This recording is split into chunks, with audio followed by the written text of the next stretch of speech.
Hello, everyone. I'm Valora Washington, CEO of the CAYL Institute, and it is my pleasure to welcome you here to this seminar today. This month's webinar has been delayed a little bit because of the elections, but typically we are here on the first Thursday of every month to offer you timely, relevant, and important conversations about children, families, and the people who do the work of caring and educating young children. All of our webinars are free, recorded, and available to you at no cost. We're delighted that you're here. We do want you to know that this seminar is recorded, closed captioning is available, and that if you want to interact with our three speakers at the end of this recording, that you will need to click a link that we will provide at the end of the webinar. We will put it in the chat, and you will be able to personally interact with our three speakers. And we encourage you in the meantime to write in the chat and tell us what you're thinking about as we have continued our series of showing up with courage. We're really happy that this is our 20th anniversary. For 20 years, we've been inspiring the next generation through fellowships and other workforce development initiatives.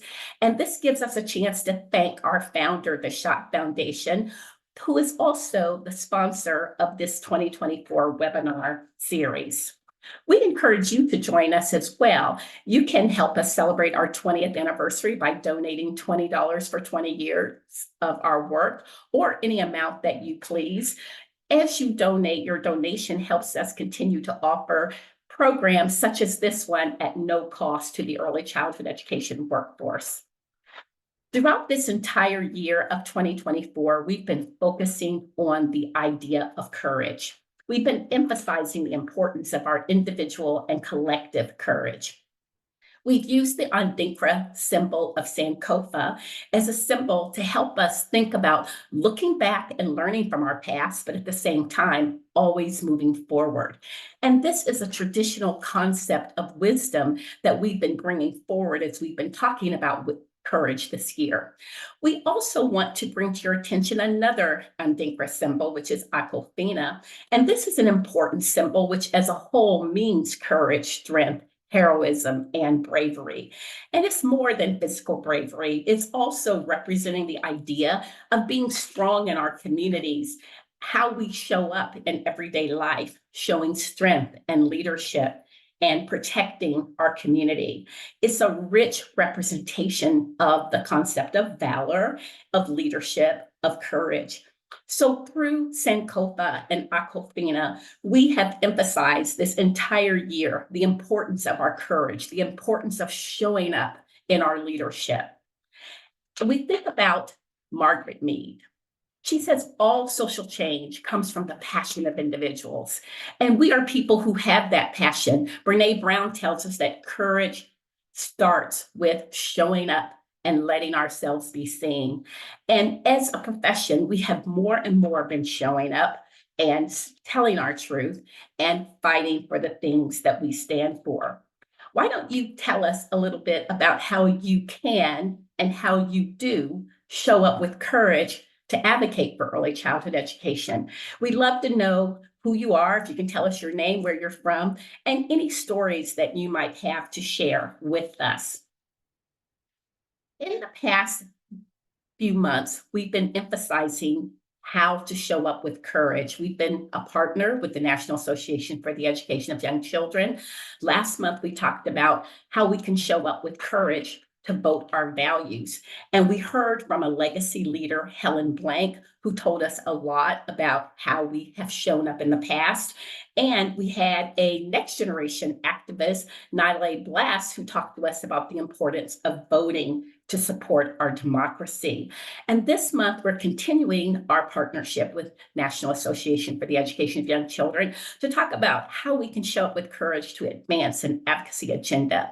We planned this months ago because we know how important it is for all of us to show up with courage, no matter who wins the election, to think about our advocacy agenda going forward. And we anticipated that no matter the outcome of the election, it would be important for all of us to think about how we were going to prioritize our work moving forward. Indeed, a recent poll by the First 5 Years Fund showed that 89% of people from all political parties really wanted our leaders to invest in childcare. So as we prepare to hear from our speakers today, please write in the chat and tell us how you're showing up with courage to advocate and advance our advocacy agenda. And be sure to click on the link at the end of this webinar to engage in conversation with our speakers. Now it's my pleasure to introduce the speakers that we have today. These are 3 seasoned leaders who work in the advocacy space. The first is Erica Phillips, who is Executive Director of the National Association for Family Childcare. Then we have Patricia Cole, who is a leader at 0 to 3 in the federal policy space. She has over 30 years of experience working in federal policy. And our third speaker is Daniel Hains, who is NAEYC's Managing Director of Policy and Professional Advancement.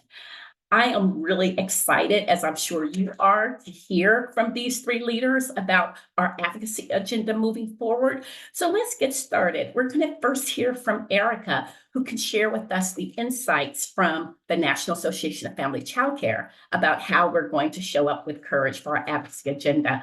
Welcome, Erica. Thank you. Thank you, Dr. Washington. I am always inspired by your leadership, and I'm grateful that you brought me here to talk about such an easy topic, which is how do we continue to do advocacy as we move forward. And I'm looking forward to hearing what Patricia or Daniel will say, though I will tell you first, you will not get all the answers here today.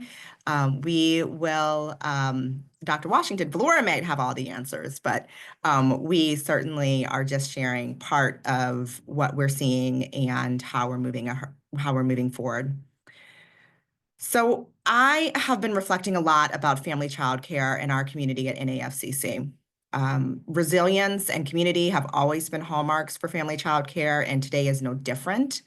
One thing I will say is that we've been doing a lot of preparing. And while we can't prepare for every scenario after election, please know that most of our organizations, the national and the state levels, have been thinking about different scenarios, including, our actual outcome, which is where Donald Trump has won the presidency and Republicans control the major branches of Congress. And so we know that that is the reality of how we're moving forward, and we're prepared and we're ready to continue to move our missions and our goals forward. And I'm excited to talk about what that will look like.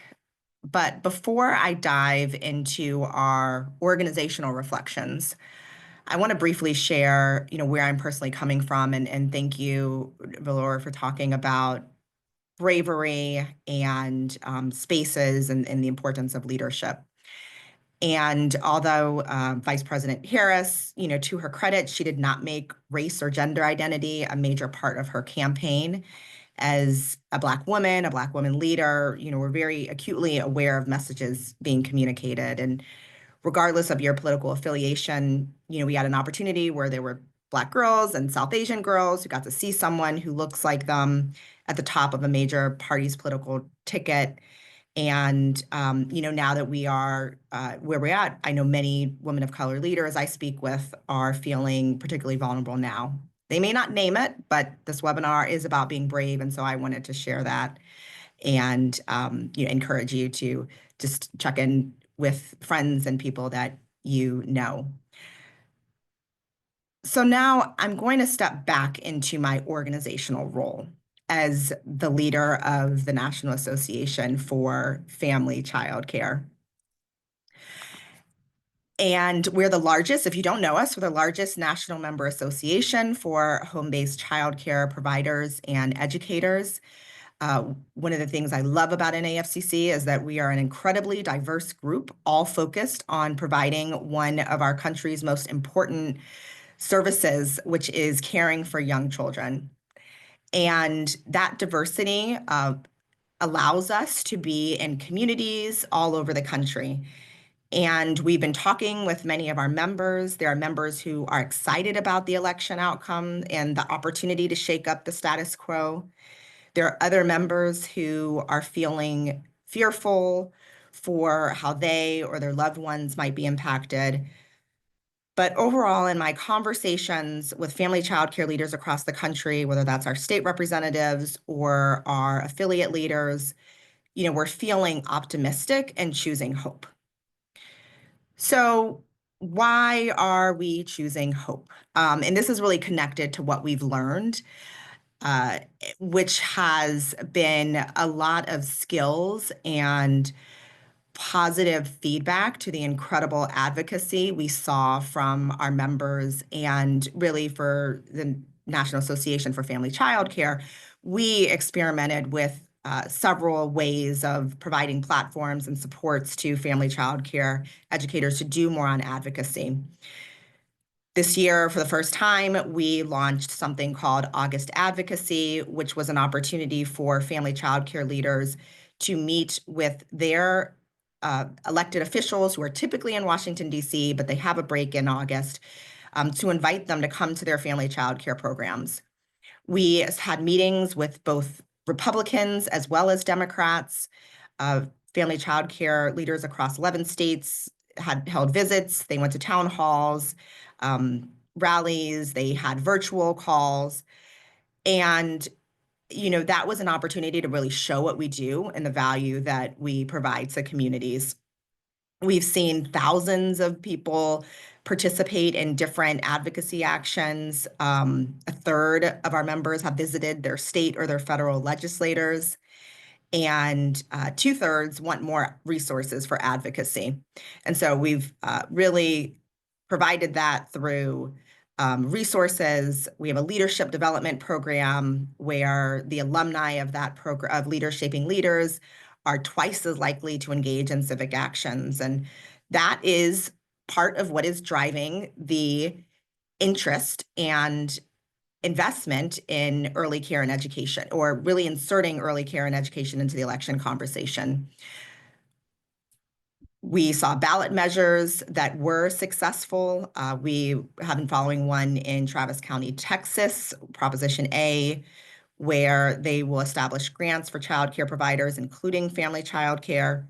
And they talked about, what this means for children. We saw providers really mobilizing their families. And so I think those are models, and we hope more will follow. So as we think about moving forward, what are our goals? First, it will take time to understand, exactly what the path is forward, even though we've been planning and preparing. We are still waiting to find out, who will be heading all of the major agencies that we'll work with at the federal level. We do know that there will be a lot of discussions and attention around the tax bill as a major piece of legislation. And so that is sort of some of the context that, we're thinking about how do we move some of our priorities forward. So first, we're looking for places where we can push ahead our agenda, where there might be common ground to advance priorities that are identified from our members. And a little bit later on, I will drop our NAFCC's policy priorities into the chat. The second goal is we will need to defend good progress that has been made, not only over the last 4 years, but, before that. But many of those progress and things that happened are far from permanent. And so we'll need to defend some good wins that we've had.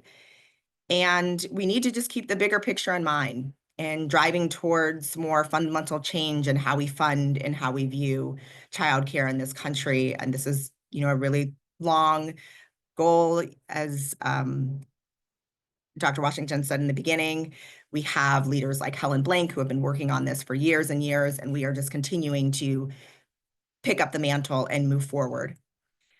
So some of the opportunities that we see are we do believe that CCDBG is an opportunity, and we saw increases under CCDBG under the prior Trump administration. And so, we believe that we'll see either level or possible increases will certainly be things that we will be pushing for, because that is important to family child care educators. There will also be a lot of conversation about the child and development care tax credit. So child tax credits, again, any money that goes to families who need this to care for their young children is important. I think there are certainly considerations about how we ensure that gets to family child care programs.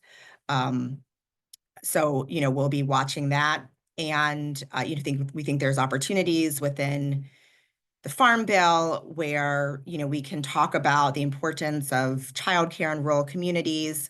CACFP is an incredibly important funding source for family childcare in a place where we'll be really focusing on. As I said, the second goal is defending some of the good progress that was made. And I'm sure, Daniel and Patricia will talk about, many different aspects of that. We're really watching the CCDF final rule, which was announced earlier this year, and it was a rule to strengthen the CCDBG program, to lower childcare costs, to eliminate co-payments, to ensure states pay providers fairly and on time, which was so important to begin to see states paying in advance versus, months afterwards. But states are still coming into compliance with that. And so there are some questions, and that's something that we'll be paying a lot of attention to see how that is rolled out.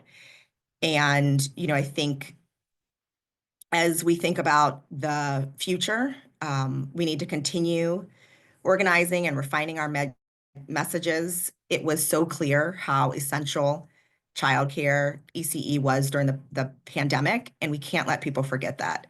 That early care and education should be treated like schools, like other essential infrastructure.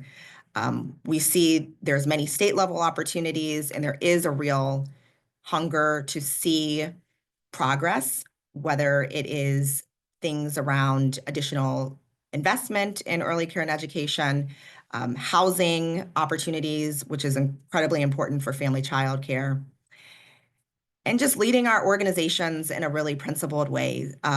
We will continue to represent everyone who is intentionally, making that decision to care for children from their home, and, look forward to seeing how we can continue to make progress together.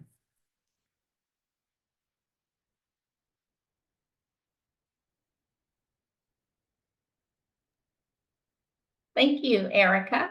So nice to begin these thoughts, and let's pass it along to Patricia and see what 0 to 3 is thinking as they show up with courage to face their advocacy agenda. Hello, Patricia. How are you?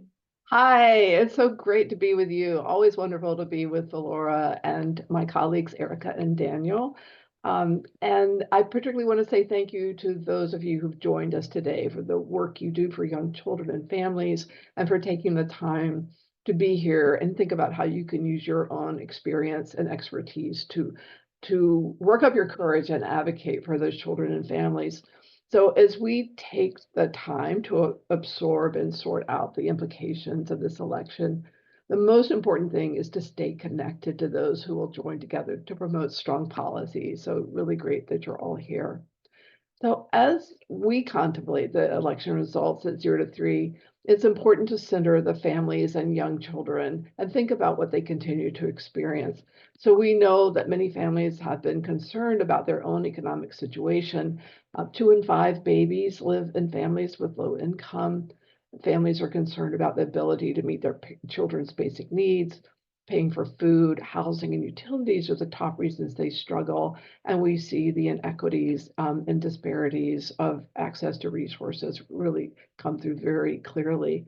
There's a lot of elevated stress. Even families who end up being able to meet their rent or pay for utilities worry about those things, and that transmits to children.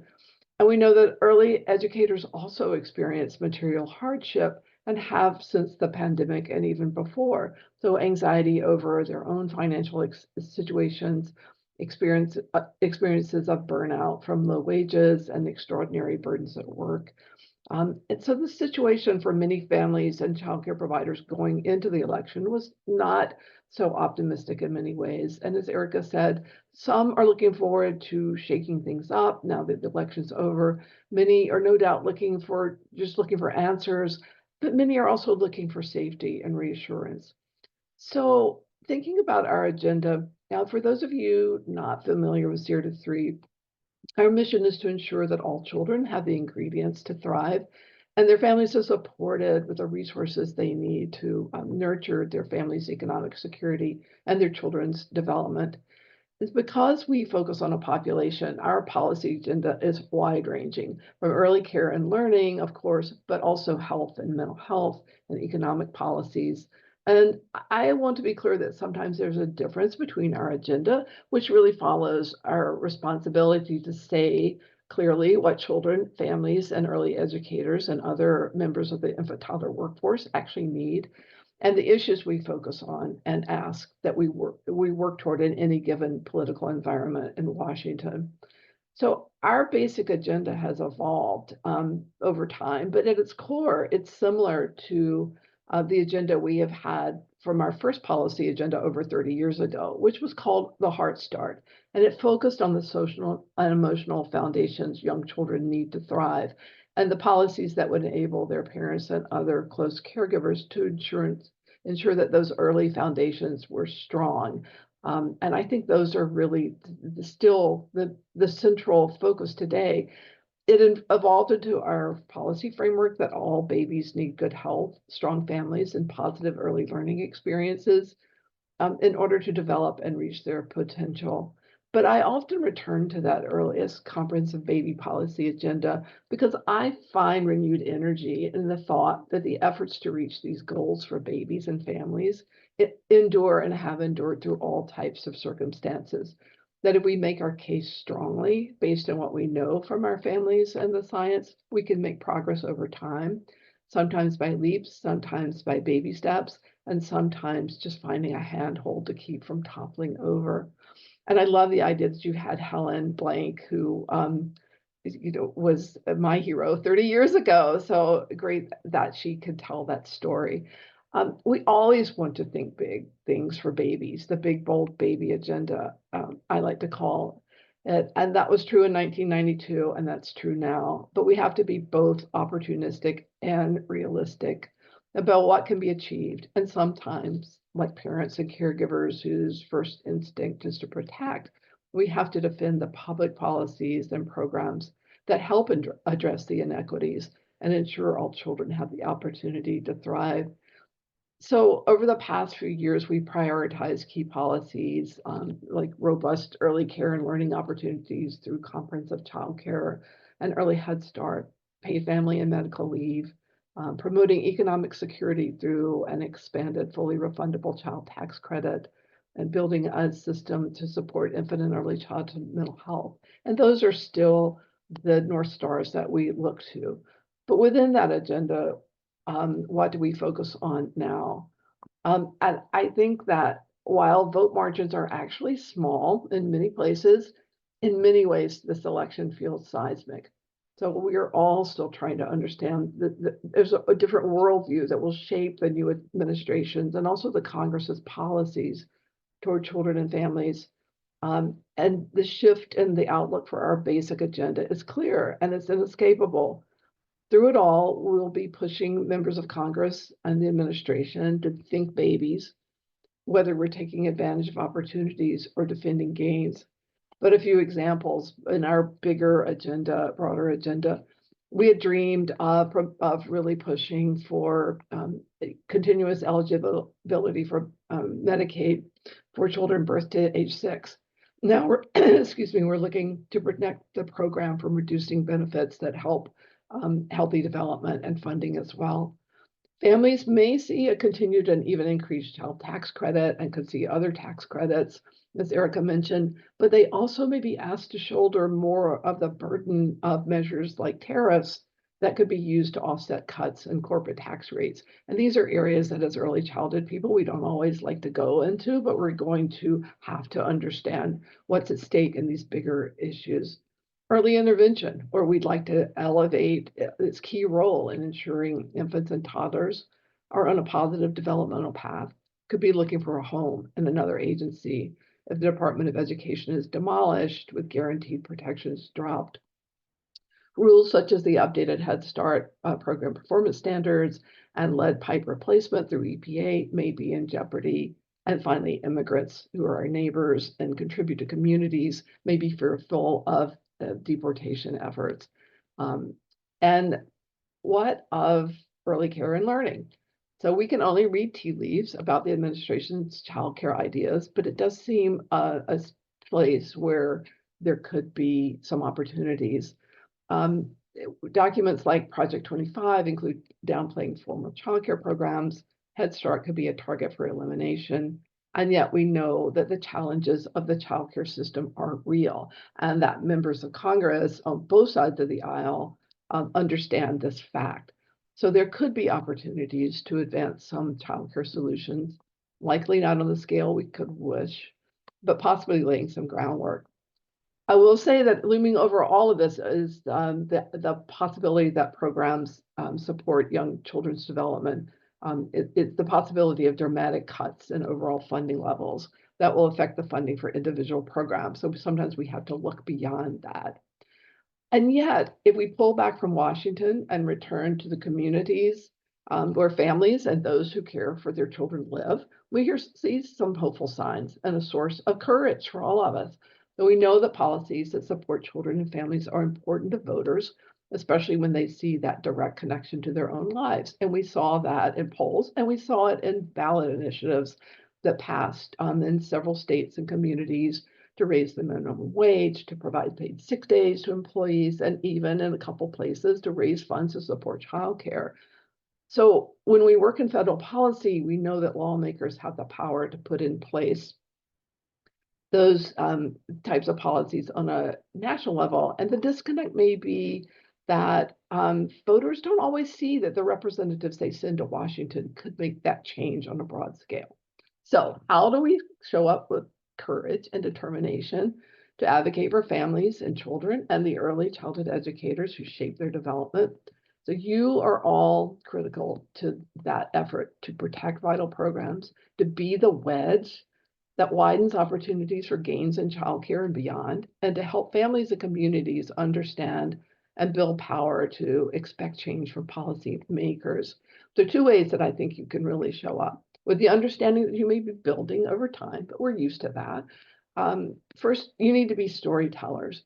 Talk to policymakers at every level about the incredibly important work you do to make the economy run by enabling parents to work and shape the future by supporting this foundational development in young children. Talk about the families you see who work hard to do the best for their children in challenging circumstances.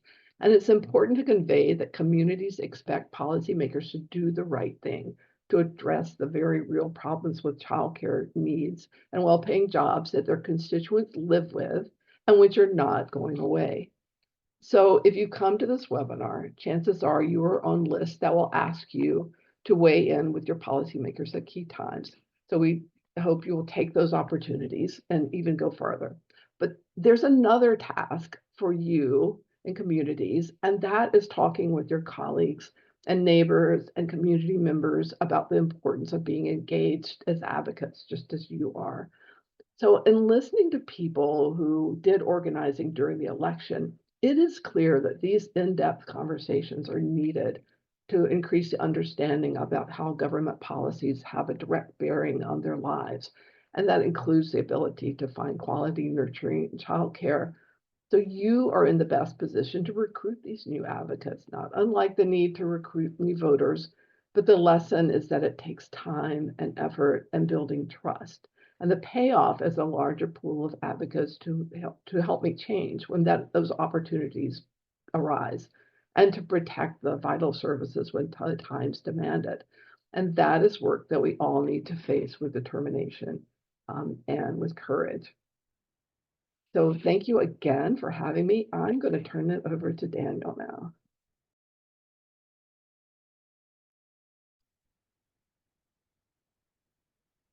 Thanks so much, Patty. And apologies in advance, all. I'm getting over a preschool cold, so if I sound awful, that is why, but I'm so happy to be here with all of you today. Regardless, my name is Daniel Hains. I'm the Managing Director for Policy and Professional Advancement at the National Association for the Education of Young Children. We're the largest national membership organization for early childhood educators, 60,000 plus members in all states and communities across the country, and 51 affiliates across the country as well. And it's that membership and that partnership with our state allies and the early childhood educators that are in our network that really drive our work and drive how we show up in public policy conversations. Our vision is one that promotes high quality early learning for all children by connecting policy, practice, and research. And we do that by advancing a diverse, supported, and well-compensated early childhood education profession. I was just at our conference last week in Anaheim, California, with 8,000 early childhood educators in all settings and in all communities. And I got asked a lot about how the election and how the outcomes of the election impacts our policy agenda and our work moving forward. And the simple answer in terms of our policy agenda and our goals, and I appreciate that Erica and Patty articulated this as well, is that the goals of our field and the goals of our agenda don't really shift much based on who's in power. We believe that the American people recognize and believe that early childhood education is and should be treated as a public good. That means ensuring that early childhood educators, regardless of the setting that they're providing quality education in, are compensated and recognized as professionals. It means ensuring that families have access to high quality early care and education opportunities in the settings and communities where they need them. And it means that children have access to really quality care that helps shape their development during the earliest years of their lives. And I know that's something that we all agree on, that the first 5 years of a child's life are so critical for that early development, and that early childhood education and community programs have a critical role in shaping and supporting children's development and parents' security and family security. I'm so sorry. So that represents the core of NAEYC's public policy agenda now and moving forward. But as we're looking at opportunities in the next Congress, the next administration, that obviously shifts a little bit depending on now that we know what the results of the election are. And NAEYC has been engaged in a number of conversations with our members, our affiliates, early childhood educators in our network to really reflect on what our specific policy priorities have been over the last 2 years in the 118th Congress, and ensuring that those priorities are continuing to reflect the true needs of the field as we move into the next Congress and the next administration.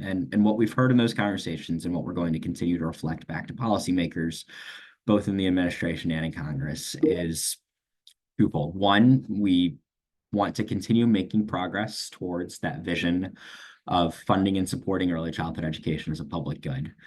And we also want to build on the lessons that we have learned from the pandemic, particularly both through ARPA rescue dollars that have provided direct funding and supply building capacity to child care programs across the country, and building on some of the great work that states across the country have done in continuing that funding, that we invest directly in child care programs. We see incredible results. We see educators paid better. We see early childhood educators more likely to stay in the classroom and not leave the classroom for other opportunities. We see children and families have better access to care that meets their needs. And we see some of the barriers like high tuition prices and other challenges reduced. And that was the lesson that we took away from the success of ARPA stabilization grants over the first few years. And as we're seeing that funding expire at the federal level, but seeing many states continue to support that type of funding, we're continuing to highlight the importance of that direct supply building. So that's one of the things that we are taking in as a key goal for the next administration and the next Congress. Patty and Erica both mentioned tax fight. We know that in 2025, the vast majority of the Tax Cuts and Jobs Act expires. So there are going to be significant changes coming to the tax code, and there's going to be a strong incentive for the next Congress to address taxes in a comprehensive way. We see our role in that fight as twofold. One is ensuring that there are revenues in place to continue to support investments in the core child care and early learning programs that we know are critical to the families, children, and educators that are within all of our networks. But two, to ensure that as we are having these conversations and advancing tax priorities, that we are recognizing and supporting the needs of educators and families in that fight. So Erica mentioned the Child Independent Care Tax Credit.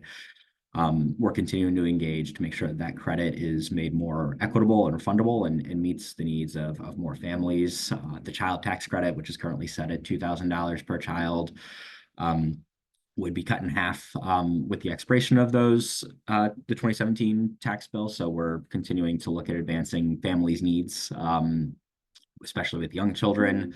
And we're also looking at creative ways that Congress can help support and build on some lessons from states, early childhood educators directly through the tax code. Again, while making sure that we're not distracting from the true need, which is that strong federal funding for supply building. We're also continuing to engage in appropriations fights. So we know appropriations is something that Congress has to do every year. And so that's a great opportunity to continue to support and represent our field. Erica mentioned CCDBG and how we did have some success in the previous Trump administration and continuing to advance and grow that program. And we're going to continue to work to build on the bipartisan progress we've seen over the last several years to advance additional funding for that program. Patty mentioned the threats to Head Start and Project 2025, and we're going to continue to advance and champion Head Start and Early Head Start as critical anti-poverty programs and quality early childhood education programs for families living in poverty. We're going to push Congress, because Congress ultimately has the power to control funding for programs, to recognize and understand how valuable these programs are in families' lives.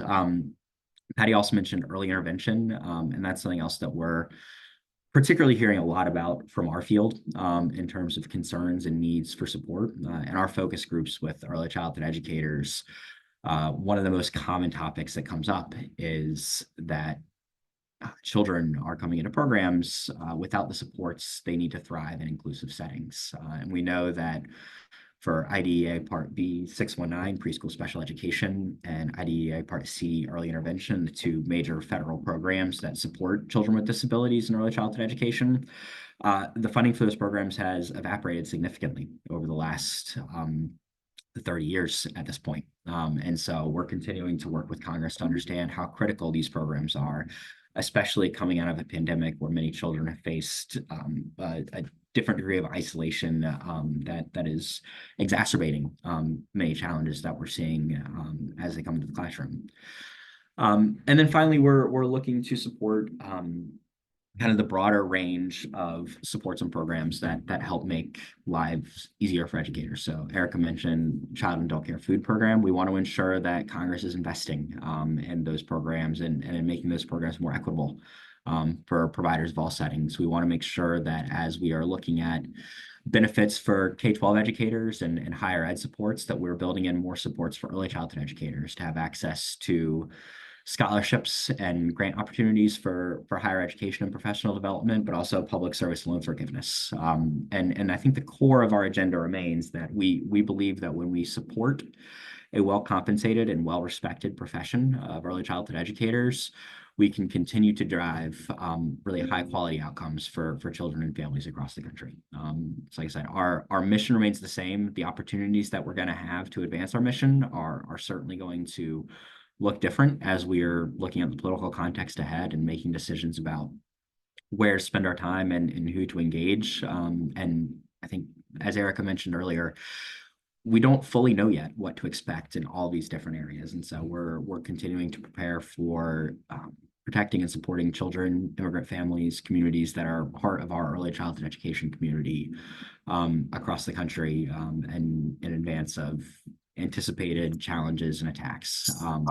But we are committed to this work. We are committed to continuing to lift up the stories and lived experiences of the early childhood education field. And I just want to reiterate what Erica and Patty both said. If we're going to show up with courage in the next several years and continue to advance these causes and these missions, we need each and every one of you on this call today to build those relationships, both with each other and in community with each other, but also with policymakers and lawmakers, not just at the federal level, but at the state and local level, to continue to tell the story of why early childhood education is such a critical part of this country's national infrastructure and the lives of children and families, so that we can continue to advance and not backslide in the policies that we all care about. And I'm going to stop talking now to save my voice for the Q&A. Valora, can I turn it back to you? Thank you. I'd love to have Erica and Patricia join you, Daniel, as we talk about these issues. I'm encouraged, and I really want to say that I am encouraged. I know that there are many, many people who are experiencing feelings of loss and concern about their safety, about the direction of the country.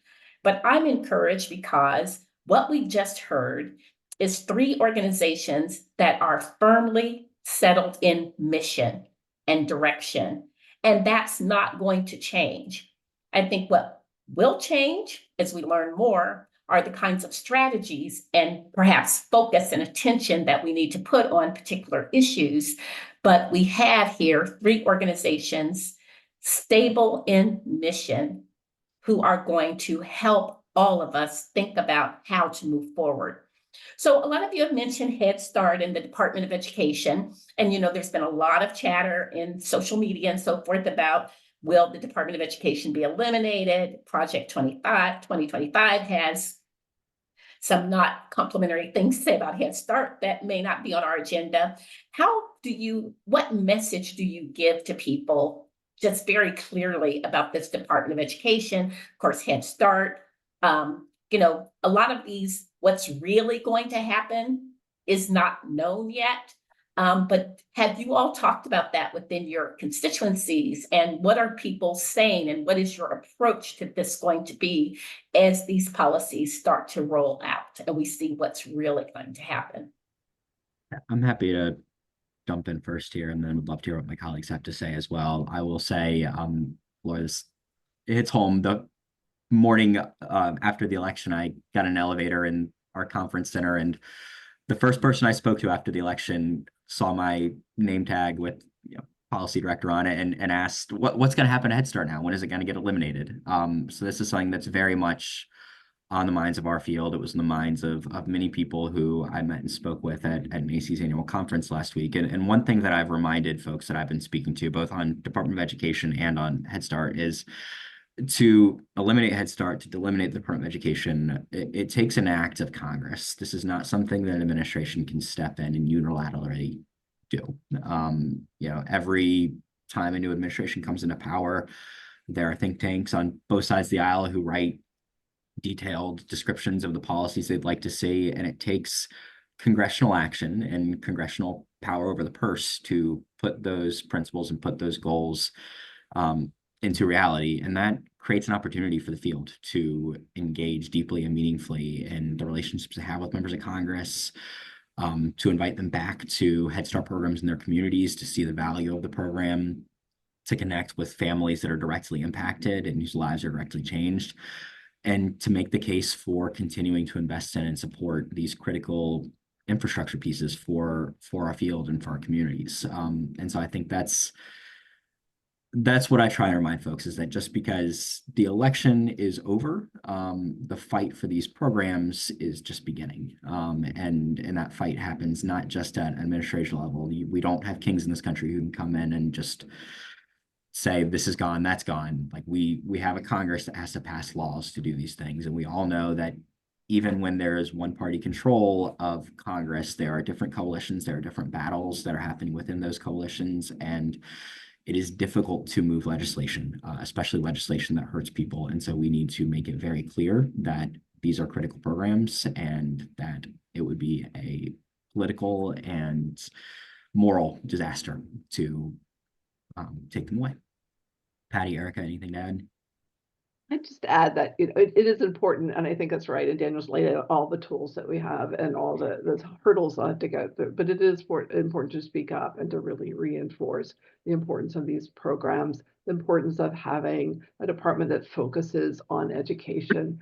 Head Start actually is an amazing program because it has programs in every single district in the United States Congress. So there's a lot of relationship building that has gone on, and we just have to build on top of that. On the Department of Education, I've also seen reports that, it could be very difficult to get. Some people really like members of Congress and on the Republican side as well, and to think about those programs and to think about the larger message of it's not just doing away with the Department of Education, it's what happens to those programs, that they're not just eliminated. But we already know that education programs for children who are economically disadvantaged are on the chopping block, even in the House of Representatives. It's really important to point out what happens when you eliminate those programs that help get children a head start to really overcome some of and push back on some of the inequities that young children of color and children in families with low income face, and to really to call them out on that, and just really not be afraid to speak up. I like the way that you all have been emphasizing also the action at the state and local level, because what we're hearing a lot is people are wanting to know, what can I do right now? And I think one of the things people can do right now is to engage in the relationships that we've always engaged in as advocates with your state and local leaders, as well as your congressional leaders, building those relationships, helping them to see the programs and the work that we do. Erica? Yes, so I'll jump in and thinking about the prior question, which does lead to how I was thinking about moving forward. That strategy does have to be around what are the specific programs, what's the specific impact on children and families. I think talking about institutions feels very far away for many families to kind of rally behind. So, where we've seen progress is where you're talking about, specific programs that will help children learn and read and are allowing parents to get to work. And so focusing on that is so important as we think about moving forward. In addition to that, our power is going to be in transparency, paying attention to everything that's happening, and reading sort of the federal, the legislation and the different pieces that are moving forward, and making sure that we are translating that to our different communities in ways that are clear what's at stake. And so having that transparency, working with our friends in media. I see there are several people in media here to help us tell those stories, because that will help to bring more people along and really just building out our power. So, those are some of the things that we are thinking about. It really has to do with simplifying our language, simplifying how we are talking about the impact on families, and to make sure that we are continuing to be brave and to share our stories, and working with those in media to help us tell stories, because that's going to be one of the most powerful things, because some of eliminating these programs, is not popular. And as we talk about that and the impact, that is where, we'll get more cover and protection for being able to protect some of the programs that we know have made a positive difference for children and families. Mm-hmm. There's a big question about immigration. Immigration was a hot topic during the election season. And we know that there are many people who are immigrants who are working in related care and education. I'm wondering if you all can specifically talk about the immigrant children, as well as staff who have immigrant backgrounds? I can jump in there. I mean, that is, there's very confusing and sometimes scary messages coming out around this. I think one of the things that we do need to do is to leverage our power as a movement and in the field to protect vulnerable children and those in the early educator workforce who, have been a backbone of communities. And we have a really unique voice in our work. For home-based childcare, about 20% of our workforce were born outside the country. And so we know immigration is an incredibly important issue. It's complicated. I think there are many different perspectives coming at this, but we really do have to make sure that we're protecting, again, vulnerable children and caregivers who have been a backbone of the early care and education work. I think to pick up on what Erica said about, standing solid in solidarity together. And I think that in the first Trump administration, when people realized that they were separating families from parents from children and even really small children, and there were a host of organizations and people who joined together in pushing back and helping support those who could be those who had legal arms, who could provide assistance, to pushing back on how refugees were being treated by the Office of Refugees, that are pushing back in every way. And I think that's really important within the community to stand up. If we saw the example of Springfield, Ohio in the election, the immigrants there had real help revitalize the town. And yes, it created some challenges, but it was really about a community trying to work together. And I think in some ways that community was really hard pressed to figure out how to protect its own and how to pull together. But I think we just have to do a really better job. I don't think that there's any question that there could be. And we also want have to wait and see, but all the signs are that this is really serious. So I think we just have to figure out where we can do our part and who has the tools that can help in different ways, as I mentioned, some of the organizations with legal arms. Yeah, I want to encourage everyone to click the link that we'll be putting in the chat if you want to interact with our three panelists or ask them a specific question. But in our limited time, Daniel, we know that NAEYC has put forward a very strong position paper around diversity and equity and so forth. I'm wondering, we're hearing a lot of chatter about how issues of diversity and equity and inclusion may be handled in the next administration. I'm wondering if you've given any consideration to how NAEYC is going to deal with that in the context of what we suggest as early childhood educators for children and for our staff. Yeah, you're right, Laura, that it's absolutely critical that, and it's one of our core position statements around advancing equity, is that all children and families come into early childhood programs that are safe and welcoming, regardless of their family, sexual orientation, their LGBTQ, their immigration status. To the previous question, that is a critical role that early childhood educators can play in creating welcoming environments for young children. And we've seen across the country attacks on that, and they come in different forms. We've seen in Louisiana efforts to roll back social emotional learning standards and early learning standards because of a fear that it leads to like DEIB efforts. We've seen the attacks in Alabama directly on developmentally appropriate practice because of the core piece of advancing equity as part of the work of early childhood educators. We're still grappling with all the different ways that these things can be challenged as we face a new administration in states facing additional actions. We're continuing to work closely.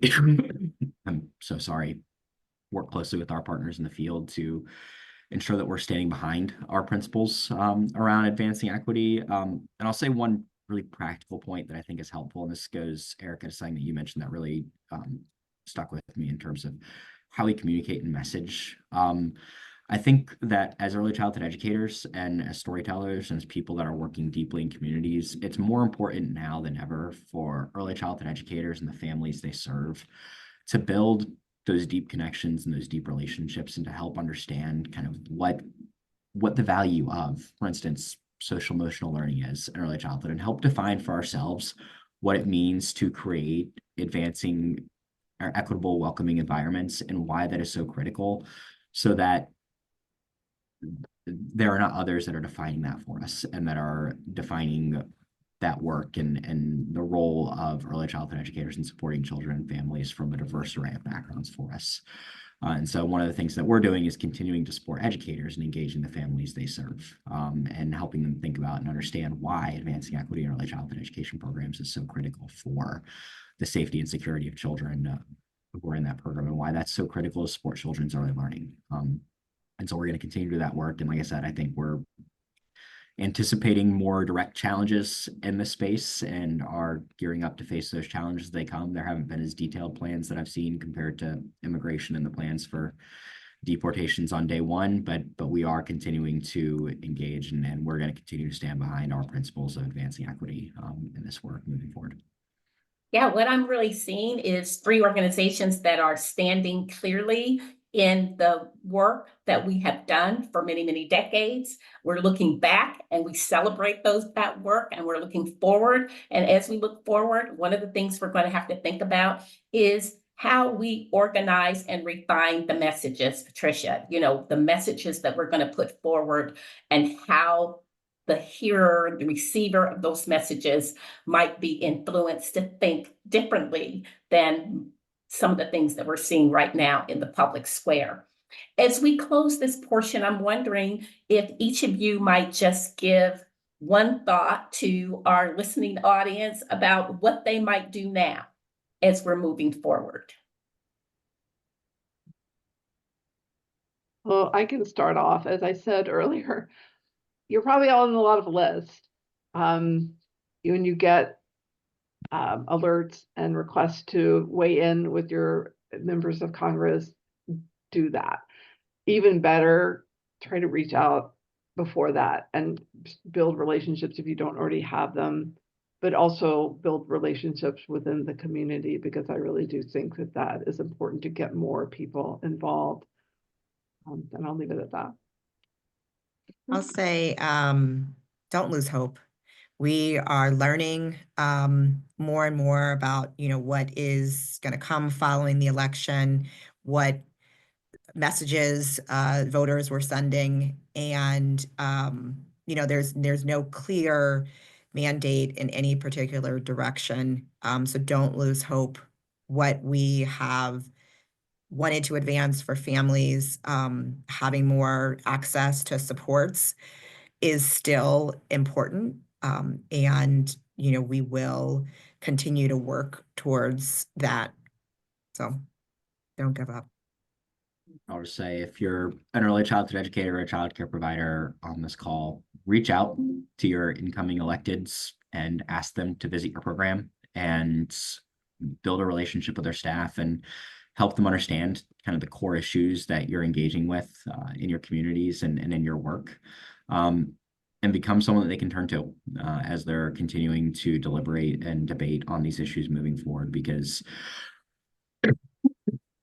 those relationships and the stories that they create for lawmakers are what drives their work forward. And we know from experience that sometimes it just takes one really good relationship, really good member of understanding to help drive a lawmaker in a different direction or in a better direction. And this is a Congress with incredibly limited margins on both sides. So there's a lot of potential in even engaging just one lawmaker to advance this work. Thank you. Thank you, Daniel, Patricia, and Erica, for telling us how your organizations are going to show up with courage in our current environment. And we invite all of you to join us as we end this series on courage, as we're going to talk about the courage to face racial and gender disparities in our field next month. And we encourage you to join us then as we have this conversation. Please look in the chat and you'll see the link if you would like to have a conversation with our three panelists today. We encourage you to take that link. Next week, you're all going to receive an email of resources that are going to help you dig deeper into this conversation that we've had today. So we hope that you will be able to look more closely into these issues and keep showing up with courage. Thank you so much for everything that you're doing for children and families. Your work really matters, and we have power. We are not powerless in the face of any specific outcome. Thank you, and thank you to the CAYL Institute and for the National Association for Education of Young Children for being partners with us in the past two series. Good night, everyone.